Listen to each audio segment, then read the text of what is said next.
আসসালামু আলাইকুম প্রিয় দর্শক,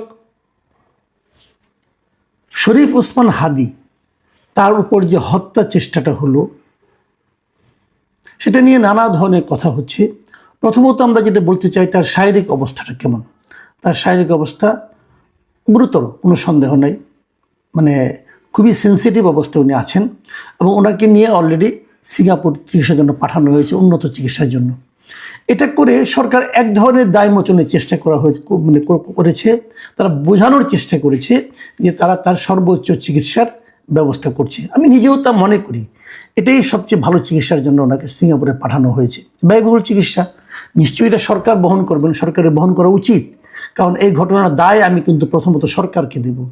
সরকার কেন অস্ত্র উদ্ধার করতে পারলো না, সরকার কেন সন্ত্রাসীদের দমন করতে পারলো না, কিভাবে দমন করতে হবে এটা সরকার জানবে এবং সরকার সেটা জানবে বলেই তারা দায়িত্বটা নিয়েছে। কাজেই এটা দায় সরকারের, সরকার সেই দায় মোচনের চেষ্টা করছে বলে আমি মনে করি। এটা একদিক দিয়ে ভালো। কিন্তু দ্বিতীয় প্রশ্ন হলো আমার, যে হত্যাকারী হিসেবে যাকে দেখানো হচ্ছে সিসিটিভিতে তাকে এখনো ধরা সম্ভব হয় নাই। এটা আমার জন্য একটু হতাশাব্যঞ্জক। দুদিন আগেও আমি বলেছিলাম, আমি আশা করেছিলাম যে আমাদের পুলিশ বাহিনীর যে তৎপরতার কথা আমরা জানি, তারা হয়তো এটা দ্রুতই ধরে ফেলতে পারবে। সেই সঙ্গে আমি একটি ছোট্ট সন্দেহ পোষণ করেছিলাম। সেই সন্দেহটা পোষণ হলো যে যদি পুলিশ বাহিনীকে স্বাধীনভাবে কাজ করতে দেওয়া হয় তাহলে তারা পারবে। এটা বলার মাধ্যমে আমি অনেক কিছু আসলে বোঝাতে চেয়েছিলাম। আমার ধারণা আপনারা সবাই সেটা বুঝেছেন। যতই দিন যাচ্ছে আমার কাছে ওই বিষয়গুলো যেন স্পষ্ট হয়ে ধরা দিচ্ছে।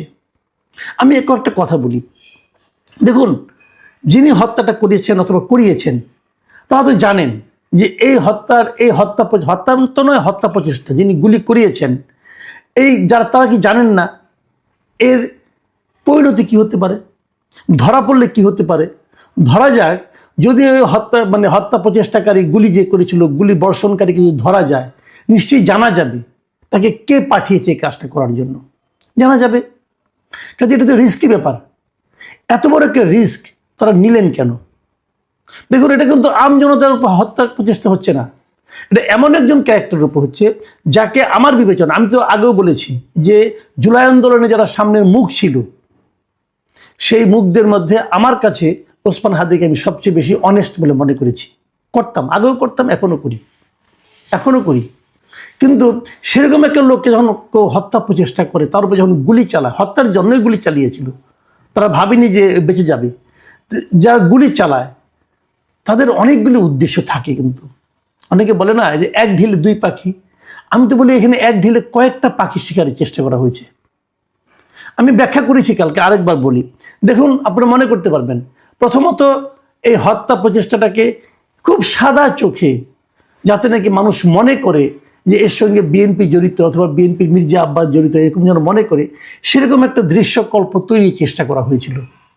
আপনাদের মনে আছে যে তখন যখন লাইভটা হয়, সেখানে বারবার বলা হচ্ছিল যে ঢাকা ৮ আসনে প্রার্থী হওয়ার কারণে তার উপর হত্যা চেষ্টা চালানো হচ্ছে, তাকে গুলি করা হয়েছে, এটা কিন্তু বলা হয়েছিল। আমরা দেখেছি মির্জা আব্বাস যখন তাকে দেখতে গিয়েছেন তখন তাকে কিভাবে অপদস্থ করা হয়েছে এবং ওটার মাধ্যমে বলার চেষ্টা করা হয়েছে যে তুমি গুলি করিয়েছো, আবার তুমি কেন আসলা। মির্জা আব্বাস ধৈর্য সহকারে বিষয়টাকে হ্যান্ডেল করেছেন, কিন্তু এটা কিন্তু একটা লক্ষ্য ছিল। আবার দেখুন, ঘটনাটা কবে ঘটানো হয়েছে? ডিসেম্বরের দ্বিতীয় সপ্তাহে, যে সময়ে শহীদ বুদ্ধিজীবী দিবস আছে, যে সময়ে আমাদের বিজয় দিবস আছে, এবং অনেকে বিজয় দিবসকে এরই মধ্যে কিন্তু একটা অশ্লীল দিবস হিসাবে বলেছে, অশ্লীল একটা শব্দ ব্যবহার করে বিজয় দিবসকে আখ্যায়িত করেছেন এবং হুমকি দিয়েছেন যারা 16 ডিসেম্বরকে বিজয় দিবস বলবে তাদেরকে নাকি তিনি তার স্ত্রীর স্যান্ডেল দিয়ে পিটাবেন, এই জন্য হুমকি কিন্তু হয়েছে। এবং উনি আবার বিশেষ দলের সঙ্গে জড়িত বলেও আমরা জানি, আমরা দেখেছি বিভিন্ন সময় উনি তাদেরকে ফোন করেন, আপ্যায়ন করেন, অনেক কিছু করেন। বিষয়গুলো খেয়াল করেন আপনারা। এর মধ্যে আবার আমরা কি দেখলাম, আরও কটা ঘটনা ঘটলো। 14ই ডিসেম্বর যখন নাকি বুদ্ধিজীবী হত্যা দিবস হলো, তখন আমরা দেখলাম একটা বিশ্ববিদ্যালয়, একটা পাবলিক বিশ্ববিদ্যালয়ের প্রভিসি বলছেন যে ওই দিন নাকি ভারতীয়রা বুদ্ধিজীবীদেরকে মেরেছে, রাজাকার আলবদররা মারেনি, পাকিস্তানিরা মারেনি। একই কথা বলতে শুনলাম জামাতের সেক্রেটারি জেনারেলকে, তিনিও বলছেন এটা নাকি রাজাকার আলবদরা মারেনি, পাকিস্তানিরা মারেনি, এটা নাকি ভারতীয়রা মেরেছে, এটা নাকি ভারতীয়দের ব্লু প্রিন্ট। হতে পারে, প্রমাণ সাপেক্ষে আপনি প্রমাণ করবেন, কিন্তু আমরা এরই মধ্যে জানি, গত এত বছর ধরে আমরা জানি যে এই বুদ্ধিজীবীদের যারা হত্যা করেছিল, যারা বাইরে থেকে ডেকে নিয়ে গিয়েছিল, তাদের অনেকেই কিন্তু ওই ফ্যামিলির লোকজনের কাছে পরিচিত ছিলেন এবং ওই ফ্যামিলির লোকের উপরে সাক্ষ্য দিয়েছিলেন যে ওরা ওরা ওরা ওরা এদেরকে ডেকে নিয়ে গিয়েছিল। তাদের সেখানে আমরা দেখেছি তারা কারা, তাদের পরিচয় আমরা জানি। তাদের মধ্যে কেউ ভারতীয় ছিল বলে আমরা কিন্তু জানি না। আর ভারতীয় একটা গণহত্যা করলো রায়েরবাজারে, আর্মি তখন এই দেশে আছে, এটা কতটা কি সম্ভব? এটা কিন্তু যেহেতু উনি বলেছেন, আমি আমি আমি জামাতের সেক্রেটারি জেনারেলকে আমি অবশ্যই গুরুত্ব দেবো, উনি একজন গুরুত্বপূর্ণ ব্যক্তি। উনি যখন বলেছেন, নিশ্চয়ই আমি ওনার কাছ থেকে আশা করব আপনি কিছু তথ্য প্রমাণ আমাদেরকে দিবেন, আজগুবি কথা বলবেন না, তথ্য প্রমাণ দিবেন। আমার তথ্য প্রমাণ ওদের কাছ থেকে প্রত্যাশা করবো খুব শিগগিরই। আর ওই প্রভৃতি সাহেব ওনার কাছ থেকেও আশা করব উনিও দিবেন। কারণ আমার কথা হলো কি, আপনারা এমন একটা প্রসঙ্গ নিয়ে কথা বলছেন যে প্রসঙ্গটা ইতিহাসে প্রতিষ্ঠিত। অনেকে বলে থাকে এটা নাকি আওয়ামী ইতিহাস। হ্যাঁ, হতে পারে আওয়ামী ইতিহাস। আসলে বিশ্লেষণ করি, আওয়ামী ইতিহাসের সঙ্গে বিরোধ অনেকের তৈরি হতেই পারে, আমার কোনো আপত্তি নাই। প্রকৃত ইতিহাসটা আমাদের জানা দরকার। আমরা এখন একটা জামাতি ইতিহাস পেলাম, সেই জামাতি ইতিহাস আওয়ামী ইতিহাস নিয়ে আমাদের যারা নাকি ইতিহাসবিদরা যারা আছেন তারা বসুন, কথা বলুন, বিশ্লেষণ করুন। আমাদের এখানে একটা আকর গ্রন্থ আছে, আমি সবাইকে অনুরোধ করবো পারলে আপনারা পড়েন। একটা আকর গ্রন্থ আছে আমাদের, সেটা হলো আমাদের স্বাধীনতা যুদ্ধের দলিলপত্র। এটা হাসান হাফিজুর রহমান সম্পাদিত একটা বড় গ্রুপ এটাকে করেছিল। সেই দলিলপত্রের মধ্যে কিন্তু আর কিছু নেই, কারো কোনো মতামত নেই, খালি দলিলপত্রগুলো আছে। সেগুলো আপনারা স্টাডি করেন, করলে বুঝতে পারবেন কোথায় কী ছিল। আমি আর বেশি কিছু বললাম না, প্রয়োজন হলে ডিটেলে আমি যাবো এটা নিয়ে। এইগুলো একটা জিনিস। এর মধ্যে কি ঘটলো আমরা গত রাতে দেখলাম, আনিস আলমকে, সাংবাদিক আনিস আলমকে বাসা থেকে উঠিয়ে নেওয়া হলো এবং নেওয়া হওয়ার পর প্রায় 12-13 ঘন্টা পর তার বিরুদ্ধে একটা মামলা হলো এবং সেই মামলা থেকে গ্রেপ্তার দেখানো হলো। আনিস আলমগীরকে কেন গ্রেপ্তার করা হলো? আমি এটাও শুনেছি যে হাদির পরিবারকে নাকি বলা হয়েছে যে তাদের ওই মামলায় আনিস আলমগীরকে নাম ঢোকাতে, এমন কথা আমি শুনেছি। সত্য মিথ্যা আমি বলতে পারবো না, বাট আপনারা খোঁজ নিয়ে দেখতে পারেন। এ ধরনের আওয়াজ উঠেছে।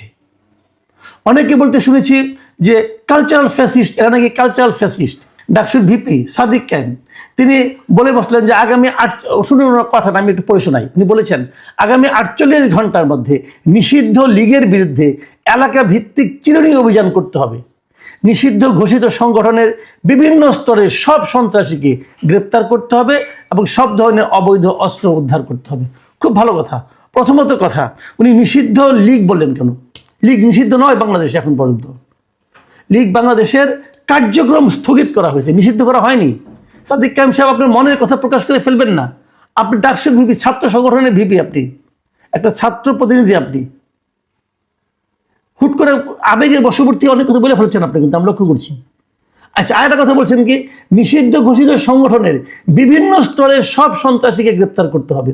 ভাই, সব সন্ত্রাসীকে গ্রেপ্তার করতে হবে, খালি নিষিদ্ধ ঘোষিত সংগঠনের সন্ত্রাসী না, সব সন্ত্রাসীকে গ্রেপ্তার করতে হবে। মানে নিষিদ্ধ ঘোষিত সংগঠনের সন্ত্রাসী গ্রেপ্তার করবেন আর বৈধ সংগঠনের সপ্তাহে সন্ত্রাসীদেরকে বাইরে রাখবেন, এটা তো হয় না। সন্ত্রাসী মাত্রই সমস্যা। দেখুন, বলা হচ্ছে যে হাদিকে যারা যিনি গুলি করেছেন উনি একসময় ছাত্রলীগের কমিটিতে ছিলেন। হ্যাঁ ছিলেন, ছাত্রলীগের কেন্দ্রীয় কমিটিতেও ছিলেন, কোনো সন্দেহ নাই। তারপর তাকে বিপুল অর্থসহ, টাকাসহ, অস্ত্রসহ র্যাব গ্রেপ্তার করেনি। কোন আমলে করেছে? এই সরকারের আমলে করেছে। তাকে গ্রেপ্তার করে জেলে নেওয়া হয়েছিল। তাকে কোন আমলে জামিন দেওয়া হয়েছে? এই সরকারের আমলে জামিন দেওয়া হয়েছে। একটা লোক যে হাতে নাতে অস্ত্র এবং অর্থসহ ধরা পড়লো, তাকে জামিন দিলেন কি হিসাবে? অনেকে বলছেন এই জামিনে নাকি মূল আইনজীবী ছিলেন বিএনপির একজন নেতা। হতে পারে, আদালত এখন এটাই চলছে। আদালতে বিএনপি এবং জামায়াতের যারা অ্যাডভোকেট তাদের এখন রমরমা ব্যবসা। যারই যে মামলা হোক, অপরাধী হোক, সন্ত্রাসী হোক, আওয়ামী লীগ হোক, ছাত্রলীগ হোক, যার যত মামলা আছে সব নিয়ে তারা এই লোকগুলির কাছে যায়। এই বিএনপির আইনজীবী, জামাতের আইনজীবী, এদের কাছেই যায় সবাই। আর এরাও মামলা একটার পর একটা নেয়, নিজেদের জুনিয়র দিয়ে কাজ চালায়। তাহলে বিপুল অর্থের মালিক হচ্ছেন, এটা নিয়ে আপত্তি নেই। আপনারা দলীয় বিচারে হন, আপনার ভালো উকিল, আমার তো কোনো সমস্যা নেই। কিন্তু কোশ্চেনটা হলো, এরকম চিহ্নিত অপরাধী যিনি অস্ত্রসহ অর্থসহ ধরা পড়লেন, তার মামলা আপনারা করলেন, তাকে আপনি জামিন নেওয়ার ব্যবস্থা করলেন। আপনাদের মধ্যে কি নীতি নৈতিকতা কিচ্ছু নাই? সে কোন দলে, এটা বাদ দেন আপনি। লোকটা তো অস্ত্রসহ ধরা পড়েছে, অর্থসহ ধরা পড়েছে, লক্ষাধিক প্রায় 14 লাখ টাকা মতো শুনলাম তার কাছে ছিল। এগুলো লুটের টাকা। তাকে জামিন করালেন। আচ্ছা, আরো কথা, জামিন তো করায় না কেউ, জামিন তো হয়, জামিন তো বিচারক দেন। আমি সেই বিচারককেও প্রশ্ন করি, যে লোকটা এবার হাতে হাতে ধরা পড়লো, তাকে জামিন দিয়ে দিলেন, কি লাভ হলো? লাভ হলো এটা যে হাদিকে গুলি খেতে হলো। দেখুন, অনেকদিন ধরে বলা হচ্ছিল যে তারেক রহমান কেন দেশে আসেন না। তারেক রহমান এবং তার দলের পক্ষ থেকে বলা হচ্ছিল নানা ধরনের নিরাপত্তা ঝুঁকির কথা। আমি খুবই উচ্চকোচে ছিলাম এটা, তারেক রহমান কেন আসে না। অনেক তীব্র ভাষায় আমি আক্রমণ করেছি, আমি অস্বীকার করবো না, আমি করেছি। কিন্তু এখন আমি কি দেখছি, যে আমিই ভুল ছিলাম। আর আমার তাই মনে হচ্ছে যে তারেক রহমানের নিরাপত্তা তো এই রাষ্ট্র দিতে পারছে না, এই সরকার দিতে পারছে না। যখন তারেক রহমান আসা সব ঠিকঠাক, কেবল ঘোষণাটা বাকি, সেই দিনই হাদিকে গুলি করলেন আপনারা, গুলি করতে দিলেন আপনারা, আসামিকে ধরতে পারলেন না আপনারা, এবং সব মিলিয়ে একটা অস্থির আতঙ্ক তৈরি করলেন। বিএনপি অবশ্য ওই দিনই ঘোষণা করেছেন যে 25 তারিখে তারেক রহমান আসবেন। তাহলে আসুক, কিন্তু ওনার মধ্যে আতঙ্কটা আপনি ছড়িয়ে দিলেন। তারেক রহমান না আসলে কাল্লাম, তারেক রহমান না আসলে কাল্লাম। হিসেব করে দেখুন। হ্যাঁ, বলবেন যে ওনার জন্য বুলেট প্রুফ গাড়ি দেওয়া হয়েছে, প্রচুর নিরাপত্তা দেওয়া হয়েছে। আরে ভাই, উনি কি বুলেট প্রুফ গাড়ি নিয়ে বাথরুমে যাবেন নাকি? সারাক্ষণ কি বুলেট প্রুফ গাড়ির মধ্যে ঘুমাবেন নাকি উনি? এই দেশের মানুষ একটা ভালো সরকারের কাছ থেকে কি চায়? আমি দরজা খুলে ঘুমাবো। এই সরকার সেটা দিতে পেরেছে? আগের সরকারও পারেনি, এই সরকার বেশি পারেনি। এই জায়গায় তুলনা হচ্ছে অলরেডি। আপনারা মব কায়েম করেছেন। আপনারা যখন ঘর থেকে একজন সাংবাদিককে ধরে নিয়ে আটকে রেখে সন্ধ্যা 8টা 7:30 সময় ধরে নিয়ে রাত 2:30টার সময় বলেন যে মামলা নতুন করে করা হোক, সেই মামলা থেকে অপরাধী ধরানো হবে। এটা কি ভাই? এটা তো সরকার পরিচালিত মব আমি মনে করি। এগুলি ভালো উদাহরণ তৈরি করছে না। আমি সরকারকে বলবো, ভাই আপনারা তো আন্তর্জাতিক মানের সরকার হয়েছেন, বিভিন্ন আন্তর্জাতিক ব্যক্তিদেরকে নিয়ে এসে সরকারে বসিয়েছেন। আপনারা ভাবুন, আপনারা যে দেশে আপনাদের সেকেন্ড হোম আছে, একবার চিন্তা করে দেখুন, ওই সেকেন্ড হোমে বসে আপনারা কোন নিরাপত্তা ব্যবস্থা, কোন আইন, কোন গণতন্ত্র এনজয় করেন? খারাপ লাগে না? ওই গণতন্ত্র এনজয় করে এসে এখানে এসে আমাদের মানুষকে এরকম একটা নিম্ন স্তরের শাসনের মধ্যে রাখতে খারাপ লাগে না আপনাদের? আপনাদের বিবেকেও একটু বাধে না? প্রিয় দর্শক, আমরা কোন জগতে, কোন সরকারের অধীনে বাস করছি, যেখানে সমস্ত কিছু হতে দেওয়া হচ্ছে? হয়তো এভাবে চলবে, হয়তো এই সরকার ওই ফেসবুকের বিভিন্ন লোকের পোস্ট দেখে দেখে সরকার চালাবে। অনেকে তো বলছে এগুলো, যে প্যারিস থেকে, আমেরিকা থেকে ওরা পোস্ট দেয়, সেই অনুযায়ী তারা একে ধরে, তাকে মারে, তার বিরুদ্ধে অভিযোগ করে। এই তো চলছে সরকার। আমি খুবই হতাশ। প্রিয় দর্শক, এখন এ পর্যন্তই।